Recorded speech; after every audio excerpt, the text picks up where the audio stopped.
Hola amigos, ¿qué tal estáis? Espero que muy bien.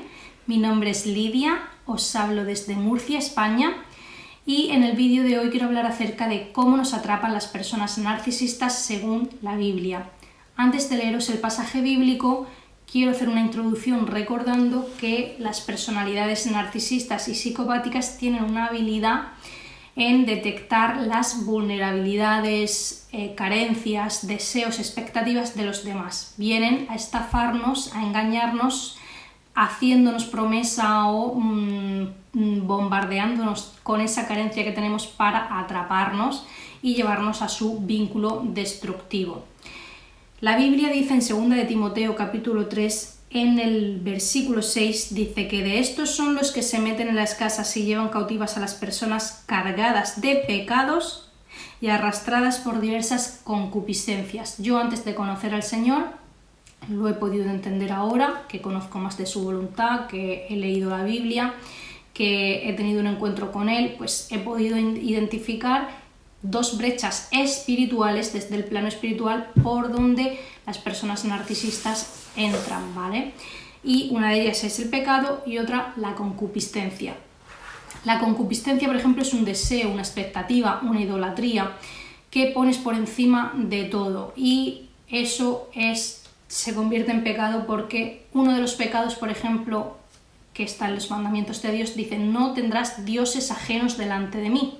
A veces muchas personas tienen idealizado el matrimonio, la pareja, por encima de todo, no disciernen nada más, que quieren eso, y viene esta persona encantadora, con buen aspecto, bombardeándote, diciéndote, prometiéndote sobre ese matrimonio, y pues uno, si está en ignorancia, es una víctima, pero si ya conoce, pues tiene que tomar dominio propio y hacerle caso a la razón. Pero es una brecha, una concupiscencia que aprovecha el mundo espiritual para vincularnos con estas personas que son usadas del mal para destruir, robar y matar, ¿vale? Entonces, tenemos que ser conscientes de nuestros deseos, concupiscencias, de nuestro pecado, y rendirnos a Dios, ayudarnos, tener una comunión íntima con Él para que nos fortalezcamos en el Señor y resistir a esos intentos, a ese encanto de los narcisistas, a ese bombardeo amoroso, a esa atención. Uno de los narcisistas que estuvo conmigo, pero esto antes de conocer al Señor, me dijo: ven, que tú tienes mucha falta de cariño, ¿vale? Ellos detectan esa carencia y te bombardean a ese exceso de cariño, de amor y demás, y pues luego te tienen atrapado y empiezan su verdadera naturaleza destructiva. Y bueno, esto es muy peligroso.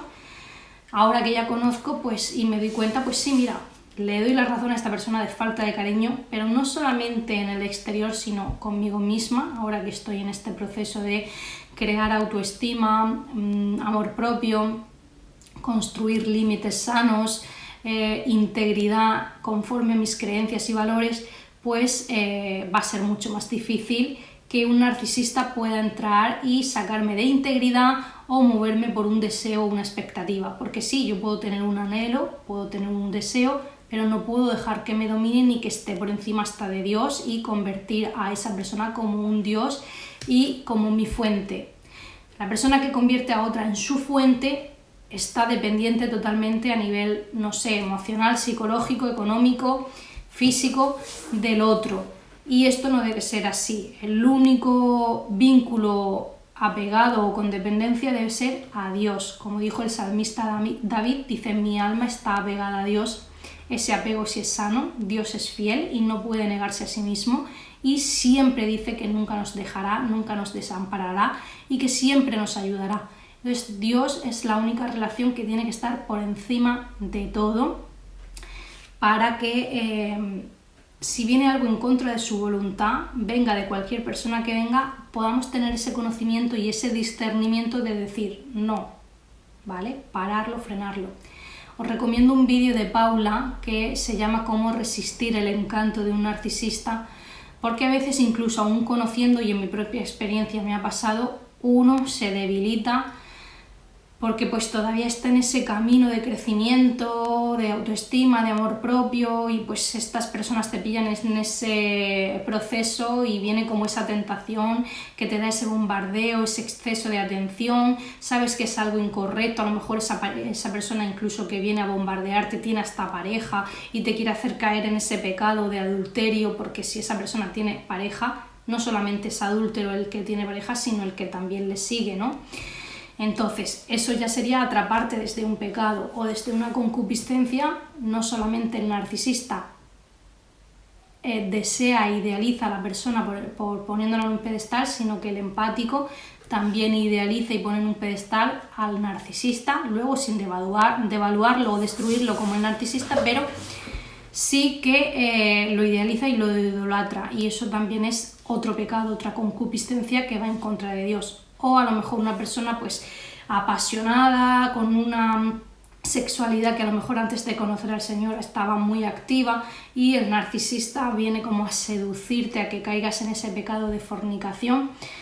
Y Dios nos dice huir de la fornicación porque todo pecado está fuera del cuerpo, pero el que fornica contra su propio cuerpo peca. Sabemos que en Génesis al inicio dice que el hombre y la mujer se unirán y se harán una sola carne. Cuando viene el momento del descarte, los narcisistas que no tienen afecto natural te pueden descartar como un objeto, pero la otra persona que es dejada es como si le arrancasen un trozo de carne. O sea, la fornicación trae dolor si te unes en un yugo desigual, en una persona impía, en una persona narcisista que no tiene piedad, que no es amorosa, que no tiene el fruto del Espíritu Santo morando en su ser, que no te va a dejar paz, gozo, amor, ni nada de eso, sino que viene a destruirte.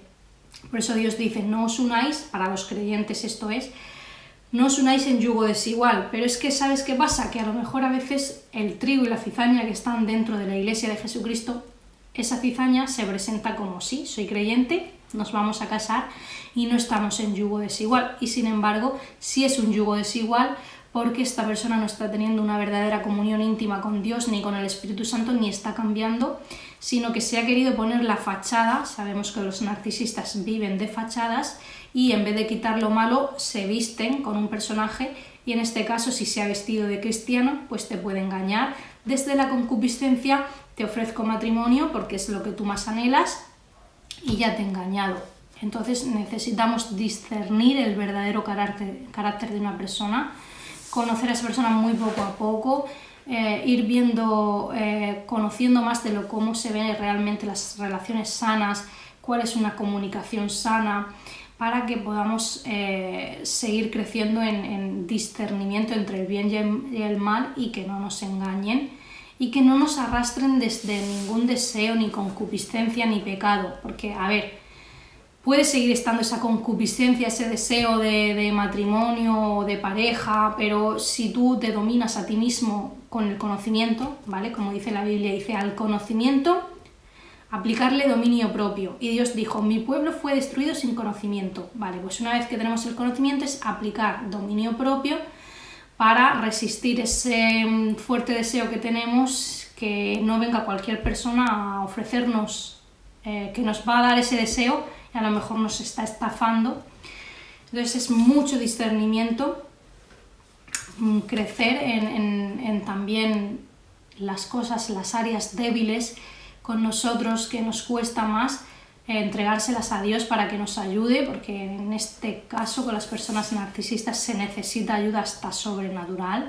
En mi propio caso me ha pasado, incluso aún teniendo todo el conocimiento, pues he sido hostigada, ¿no?, por el bombardeo de una persona, y al final como que te va calando y te vas quedando tú ahí con esa gana de atención, te vas dando cuenta que necesitas trabajar sigo necesitando trabajar en mí misma, en darme esa atención y suplir esas necesidades y esa plenitud con Dios para que nadie venga a moverme.